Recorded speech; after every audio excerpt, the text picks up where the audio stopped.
नमस्कार, स्वागत है आपका पल्स 24 न्यूज में और मैं हूं आपके साथ सपना पांडे। चलिए रुक करते हैं इस वक्त की 20 बड़ी खबरों की ओर। उत्तर प्रदेश के मुख्यमंत्री योगी आदित्यनाथ का दिल्ली दौरा। दिल्ली में उपराष्ट्रपति जगदीप धनखड़ से की मुलाकात। सीएम योगी ने उनके आवास पर की शिष्टाचार भेंट। दिल्ली में रक्षा मंत्री राजनाथ सिंह से मिले यूपी के सीएम योगी आदित्यनाथ ने उनके आवास पर की मुलाकात।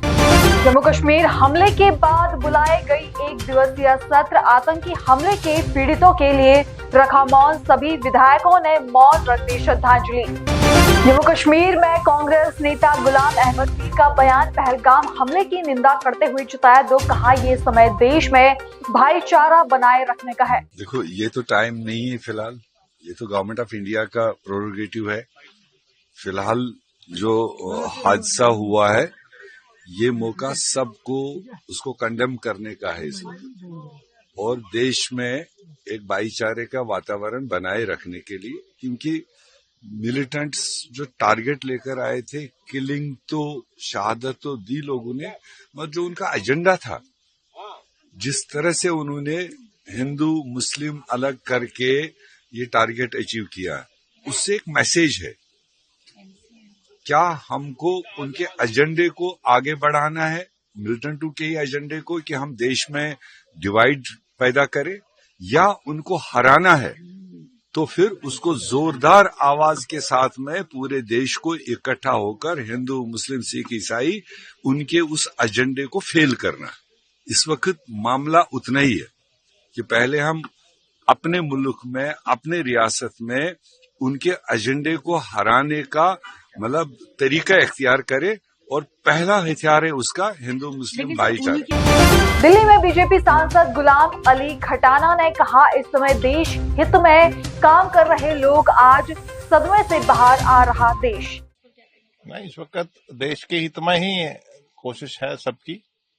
बाकी कुछ लोग हैं, उन्हें कोई देश सुनता नहीं है। देश आज अभी सदमे से बाहर आ रहा है। जो हमारे साथ खौफनाक मंजर हुआ है, उसके बाद बहुत सारे मेयर भारत सरकार ने नरेंद्र मोदी जी की रहनुमाई में लिए हैं। डिप्लोमेटिक्स भी लिए हैं, पानी का भी लिया है। पानी और खून इकट्ठा नहीं चल सकता। और सबसे बड़ी बात है कि कश्मीर के नौजवान ने, बुजुर्ग ने, टैक्सी वाले ने, पोनी वाले ने चट्टान की तरह खड़ा रहा, उनको मदद करने में भी, सहने के वक्त भी और बाद में भी, और एहतजाज भी किया देश में। ये एक बहुत बड़ी बात है। जम्मू कश्मीर नेशनल कॉन्फ्रेंस के प्रमुख फारूक अब्दुल्ला ने कहा पाकिस्तान को क्या जवाब दिया जाना चाहिए वो प्रधानमंत्री से पूछना चाहिए। पहलगाम हमले को लेकर बोले बीजेपी सांसद संबित पात्रा। कहा पूरा भारत आज स्तब्ध है। प्रधानमंत्री मोदी ने कहा कि बदला लिया जाएगा। कल्पना से बाहर जो आतंकियों ने सोचा नहीं होगा। हुआ है 28 भारतीयों ने अपनी कीमती जिंदगी खोई है। पूरा भारतवर्ष आज स्तब्ध है। पूरा भारतवर्ष और भारत से बाहर पूरा विश्व भी आज दुखी है, गम मना रहा है। ऐसे में हमारे प्रधानमंत्री नरेंद्र मोदी जी ने बार बार कहा है बदला लिया जाएगा। कल्पना से बाहर जो आतंकियों ने सोचा नहीं होगा, जो पाकिस्तान ने सोचा नहीं होगा, उस प्रकार का बदला लिया जाएगा। ऑल पार्टी मीटिंग भी बुलाई गई। सभी से अपील किया गया कि एक साथ मिलकर चलना है, मगर कांग्रेसियों ने फिर से अपनी फितरत दिखाई है। कांग्रेस के तमाम बड़े नेता जिस प्रकार का बयान दे रहे हैं, वो देश के आर्मी के, वो देश की जनता के और देश की सरकार के मनोबल को गिराने का प्रचंड प्रयास कर रहे हैं। किस प्रकार से पाकिस्तान का मनोबल बढ़े और किस प्रकार से भारत का मनोबल गिरे, सिद्धरमैया जी के बयान को देख लीजिए। सिद्धरमैया जी कोई छोटे नेता नहीं है कांग्रेस पार्टी के। कांग्रेस पार्टी से मुख्यमंत्री हैं कर्नाटक के, और वो कहते हैं कि युद्ध की आवश्यकता नहीं है, पाकिस्तान के ऊपर कोई हमला नहीं होना चाहिए। क्यों? आप पाकिस्तान और आतंकियों के समर्थक क्यों बने हुए हैं? क्यों बने हुए हैं आप आतंकियों के समर्थक? जिन आतंकियों ने हमारे निर्दोष भाई बहनों को मारा, आप उस पाकिस्तान के साथ खड़े हो गए हैं, उस पाकिस्तान के हमदर्द बन गए हैं, उसके पक्ष में बोल रहे हैं। धिक्कार है ऐसे सिद्धरमैया जी के ऊपर, इस प्रकार के बयान के ऊपर। यह बयान देशद्रोही बयान है। और न केवल सिद्धरमैया जी के ही कैबिनेट में उनके खास और गांधी परिवार के खास माने जाने वाले आरबी तिम्मापुर जो उनके एक्साइज मिनिस्टर हैं, उन्होंने तो यह भी कह दिया है कि धर्म के आधार पर आतंकियों ने गोली नहीं चलाई, कोई धर्म नहीं पूछा, मजहब नहीं पूछा, जैसे कि वो वहां मौजूद थे, जैसे कि पहलगाम में वो मौजूद थे। और कह रहे हैं कि जो बहन कह रही है कि मेरे पति से धर्म पूछा गया और जब मैंने कहा कि वो हिंदू हैं और उनको गोली मार दिया गया, शायद उनका मेंटल फॉगिंग हो गया है, वो विस्मृत कर गई है, उनको याद नहीं है। क्यों? आतंकियों को बचाने के लिए आप हिंदुस्तानियों को झूठा बता रहे हैं, उनके परिवारजनों का खिलवाड़ और मखौल उड़ा रहे हैं। ये हैं कांग्रेस के नेता, ये हैं सिद्धरमैया और तिम्मापुर। इन दोनों को कांग्रेस पार्टी को बर्खास्त करना चाहिए तुरंत, कि अगर तुम पाकिस्तान के पिट्ठू हो तो पाकिस्तान के लिए बोलो और बर्खास्त हो हिंदुस्तान से। जयपुर में कांग्रेस नेता सचिन पायलट ने नीरज उद्धावनी के परिवार से की मुलाकात। आतंकी हमले में मारे गए थे नीरज उद्धावनी। दिल्ली में बीजेपी के राष्ट्रीय महासचिव तरुण चुग का बयान, कहा कांग्रेस के नेताओं के सुर पूरे देश में वही है जो पाकिस्तान के अंदर उनकी सरकार के मंत्रियों और पाकिस्तान की मीडिया की भाषा है। कांग्रेस के नेताओं के सुर पूरे देश में वही हैं जो पाकिस्तान के अंदर उनकी सरकार के मंत्री और पाकिस्तान मीडिया की भाषा। और पाकिस्तान मीडिया की भाषा आईएसआई की लिखी हुई पटकथा। दुर्भाग्य है कि जम्मू कश्मीर कांग्रेस के अध्यक्ष तारिक कारा वही भाषा बोल रहे हैं, सिद्धारमैया वही भाषा बोल रहे हैं जो भाषा पाकिस्तान का मीडिया बोल रहा है। ये पाकिस्तान के पीआरओ की भूमिका से कांग्रेस को बाहर आना चाहिए। बीते 11 वर्षों में मोदी सरकार की स्पष्ट नीति रही है, टेरर और टॉक इकट्ठे नहीं हो सकते। आप आतंक की खेप भेजो, हथियार भेजो, ग्रेनेड भेजो, ड्रग भेजो और हम टॉक करें। प्रधानमंत्री मोदी जी का स्पष्ट संकल्प है, आतंकवाद को जड़ से खत्म करना है और आतंकवाद के जो उनको पनाह देने वाले हैं उनको भी कड़ी सजा देगी। यह आतंकवाद देश का सबसे बड़ा दुश्मन है, पर कांग्रेस का एजेंडा आतंकवाद के आकाओं का महामंडन करना। ऐसे लग रहा है कहीं पाकिस्तान से पुरस्कार लेना चाहते हैं। देश जान चुका कि आतंकवाद पर कांग्रेस की कथनी और करनी में जमीन आसमान का फर्क है। ये रात को न्यायालय का दरवाजा खटखटाते हैं आतंकवादी को बचाने के लिए। दुर्भाग्य है ये सोच। अयोध्या में पहलगाम आतंकी हमले पर सपा सांसद अवधेश प्रसाद ने कहा, ये हमला हमारे देश की आजादी पर हमला है। ये हमला किसी जाति या धर्म पर नहीं किया गया। देखिए, ये हमला जो है हमारे देश की आजादी पर हमला है। ये हमला किसी जाति और धर्म पर नहीं है, बल्कि ये हमला हमारे देश की जो एकता है, एकता में अनेकता का सूत्र है, उस सूत्र पर ये हमला है। ये दर्दनाक हमला है और इसकी सारी जिम्मेदारी सरकार की होती है। देश के लोगों की सुरक्षा की, सम्मान की, ये जिम्मेदारी सरकार की हुआ करती है। तो ये आज विषय नहीं है, आज विषय है और हमारा देश, हम लोग बड़े सौभाग्यशाली हैं। जब जब हमारे देश पर कभी हमला हुआ है बाहरी देशों ने, तो हमारे देश के सभी सम्मानित देशवासियों ने एकजुटता का परिचय देते हुए एक झंडे के नीचे खड़े होकर के देश की एकता, अखंडता का परिचय देते हुए एक राय से जुट करके उसका मुकाबला करने का अपना समर्थन दिया है। तुलना पाकिस्तानी यूट्यूब चैनलों पर प्रतिबंध, भारत ने गलत सूचना देने के चलते लगाया प्रतिबंध। पटना में बीजेपी प्रदेश अध्यक्ष दिलीप जायसवाल का बयान, कहा किसी देश के प्रधानमंत्री यदि कोई बयान देते हैं तो इसका मतलब है कि वे बहुत दूर की बात सोचकर बोल रहे हैं। देखिए, प्रधानमंत्री जी, किसी देश का प्रधानमंत्री अगर कोई स्टेटमेंट देते हैं, इसका मतलब है कि बहुत दूर की बात वो सोचकर बोलते हैं। कुछ न कुछ तो होने वाला है।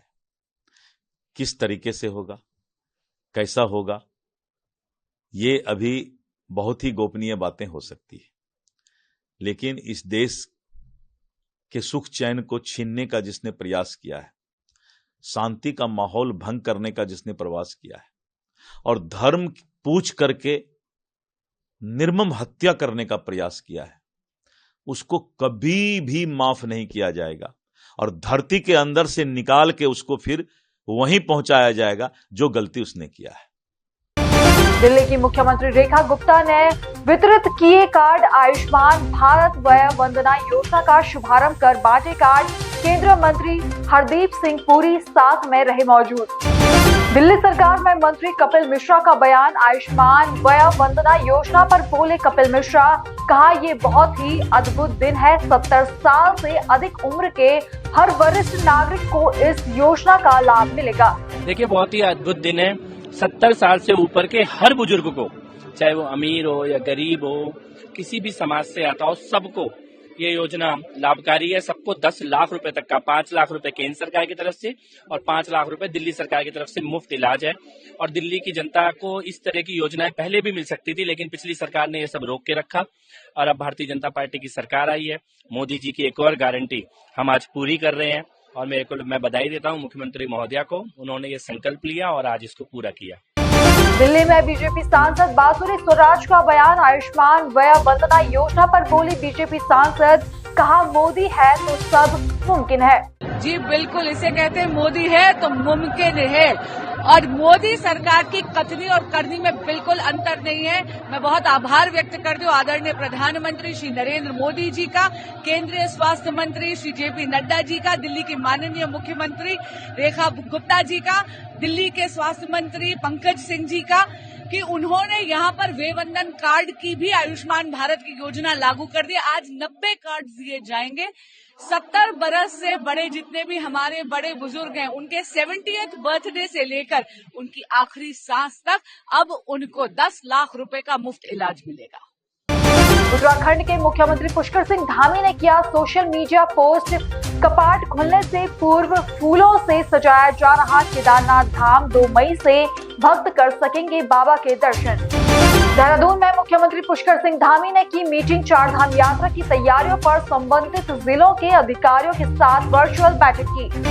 नागपुर में कर्नाटक के मुख्यमंत्री सिद्धारमैया के बयान पर कांग्रेस विधायक विजय विडेटीवार ने कहा, सरकार पाकिस्तान का पानी रोकने की बात करती है, ऐसे करने में 20 साल लगेंगे। देखो, कोई सीएम बोलने से क्या पंतप्रधान की भाषा भूमिका बदलती क्या? ठीक है, उन्होंने कहा कि पाकिस्तान से युद्ध नहीं होना चाहिए, पर इनकी युद्ध करने की तैयारी है तो करो ना। पाकिस्तान ने तो ओपन चैलेंज दिया है। तुम लोग कोई अगर ये समझौते की भाषा करते हैं तो वो पाकिस्तान की भाषा होती है। आज क्या स्थिति में युद्ध क्या पुराने वाला है? किसी के फायदे का होता है? इससे कितना बड़ा नुकसान होता है? आप लोग फलती बातें करते हो वो पानी बंद करने की। अरे कहाँ पानी बंद होगा? 20 साल लगेंगे पाकिस्तान का पानी बंद करने के लिए, अभी वहां पे डैम बनाकर ये करने के लिए। ये सब बातें हैं, गुमराह करने वाली बात है। और सिद्धारामैया ने कहा मैंने तो ठीक संग से सुना नहीं, पर उन्होंने कहा कि लड़ाई नहीं होगी, लड़ाई किसी देश के लिए नहीं ठीक है। अगर करना है, धमक है तो सरकार में करे, उनको कौन रोका है? मध्य प्रदेश के मुख्यमंत्री मोहन यादव का बयान, कहा बीते दिन इंदौर में आईटी सेक्टर को जिस प्रकार की प्रतिक्रिया मिली है वह हमारे लिए उत्साहवर्धन है। बीते दिन इंदौर में आईटी के सेक्टर को जिस प्रकार से रिस्पांस मिला है, ये हमारे लिए उत्साहवर्धक है।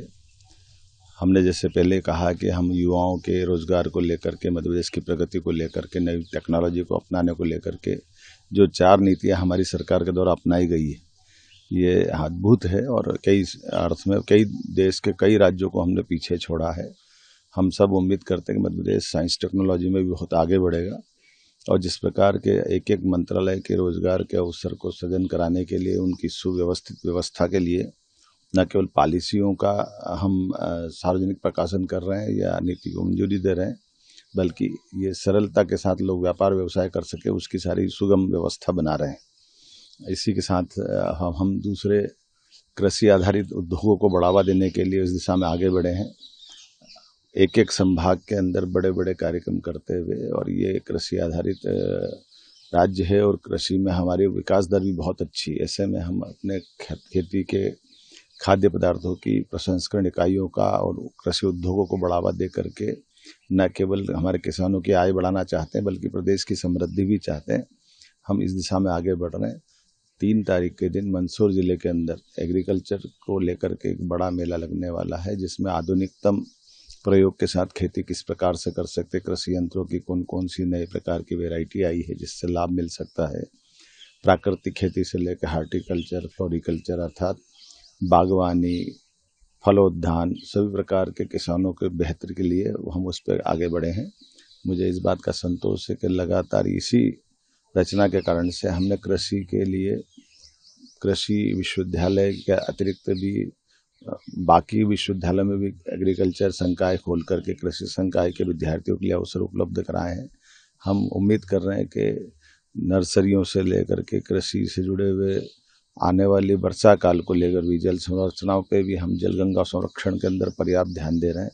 एक एक करके सारे सेक्टर को कवर करते हुए हम अपने राज्य की बेहतरी के लिए भी और यशस्वी प्रधानमंत्री श्रीमान नरेंद्र मोदी जी के साथ कदम से कदम मिला करके मध्य प्रदेश सरकार चल पाए, इस तरह की व्यवस्था बना रहे हैं। असम के गुवाहाटी में बदला मौसम का मिजाज। शहर के कुछ हिस्सों में तेज आंधी के साथ हुई बारिश, लोगों को गर्मी से मिली राहत। देश और दुनिया की बाकी तमाम खबरें देखने के लिए बने रहिए पल्स 24 न्यूज के साथ। नमस्कार।